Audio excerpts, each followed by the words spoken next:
el agua ingresa dentro del grano, comienza la reacción y el grano empieza como a abrirse.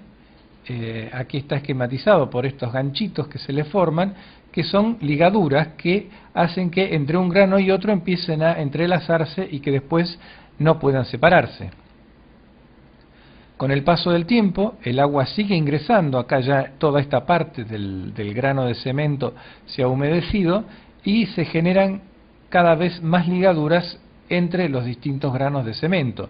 Esto hace que haya mayor resistencia mecánica porque los granos de cemento están más entrelazados entre sí.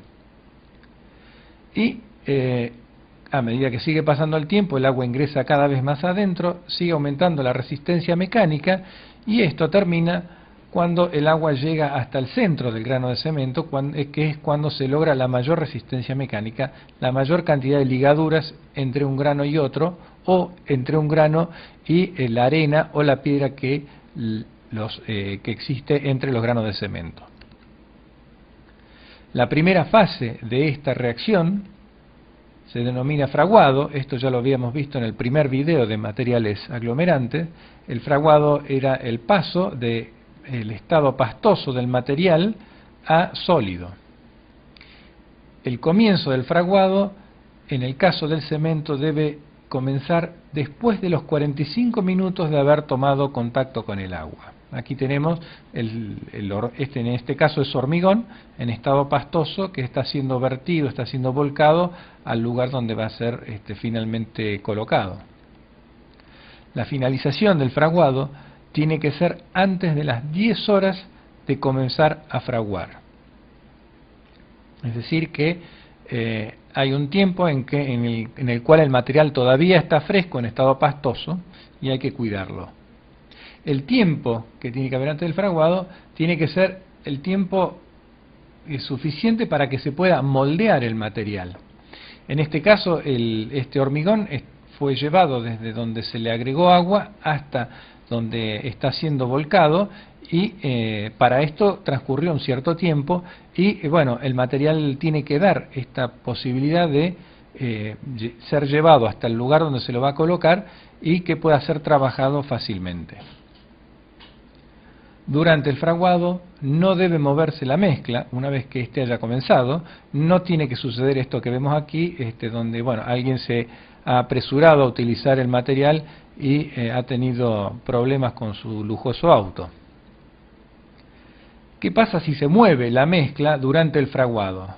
Durante el fraguado las ligaduras son pocas. Aquí tenemos nuevamente el esquema de los granos de cemento que se han humedecido un poquito hacia adentro y tienen pocas ligaduras. Si se mueve la mezcla, las ligaduras se rompen fácilmente y por lo tanto se pierde resistencia mecánica.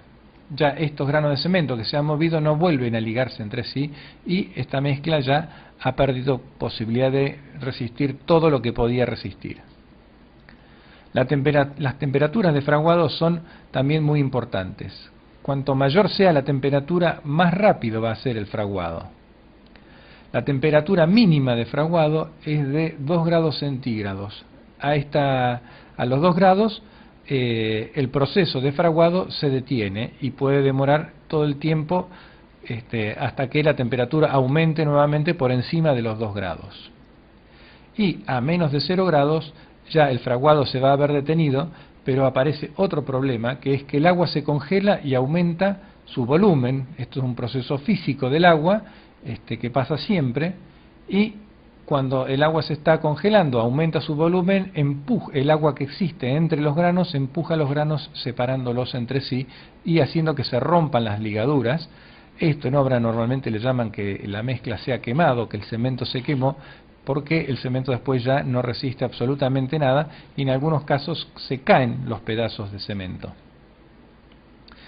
Veamos la segunda fase de la reacción del cemento con el agua. Hasta acá estábamos hablando del fraguado y vamos a empezar a hablar del endurecimiento, que es el aumento de la resistencia mecánica del material.